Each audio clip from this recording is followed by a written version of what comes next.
Je lis du livre de Nombres, chapitre 21, au verset 5, ce qui suit.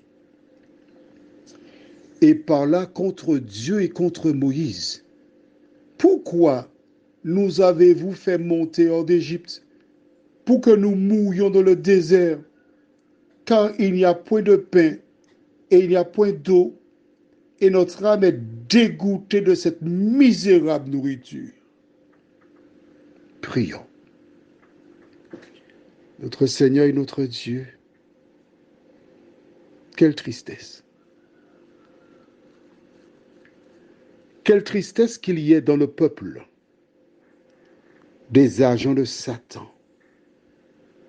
Alors que nous avançons dans la connaissance de la vérité, que ce que nous lisons porte du fruit jusque dans la nouvelle Jérusalem, nous t'en prions, au nom de Jésus et pour ta gloire éternelle. Amen. Que fait le peuple? Le peuple doute de Dieu. Moïse est venu nous parler de la terre de notre ancêtre Abraham où on y retourne, mais c'est quoi cette histoire? Il commence à douter. Or, tu dois savoir que l'arme du diable, c'est le doute. Lorsque tu doutes de quelqu'un, tu adoptes une attitude. Lorsque tu doutes de quelqu'un, tu mets en place des réflexes qui tendent à créer une séparation entre toi et la personne. Et qui en est l'auteur? L'ennemi de nos âmes. Et quand tu es conduit par l'ennemi de nos âmes, tu appelles ténèbres lumière, lumière ténèbres. Tu te bats. Que reproche-t-il à Moïse et à Dieu de les avoir fait sortir d'Égypte? Des personnes qui étaient esclaves, battues à la solde des Égyptiens, qui n'avaient pas de personnalité, qui étaient maltraités, injuriés, fouettés. Dieu les fait sortir d'Égypte et il reproche à l'Éternel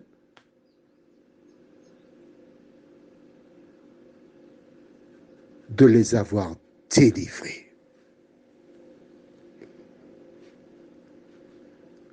Un homme politique d'une certaine nation déclara un jour: la reconnaissance est une lâcheté. Ce sont des propos dignes d'ingrats. Dieu les fait sortir de l'esclavage. Ils se plaignent, il n'y a pas d'eau. Nous sommes dégoûtés de cette nourriture.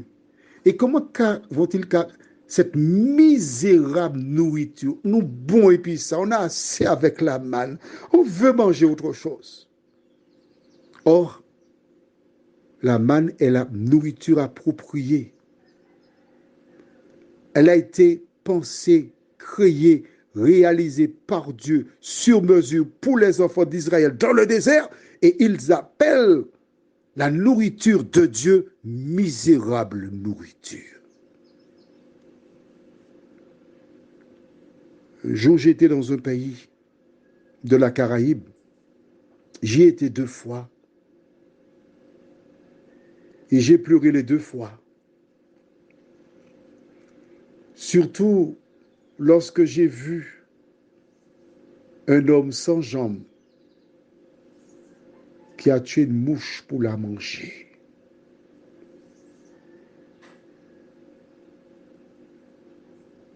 Il ne se plaignait pas de manger la mouche. Il n'a jamais déclaré que c'était une nourriture misérable. Il était content de manger la mouche. Je m'adresse à toi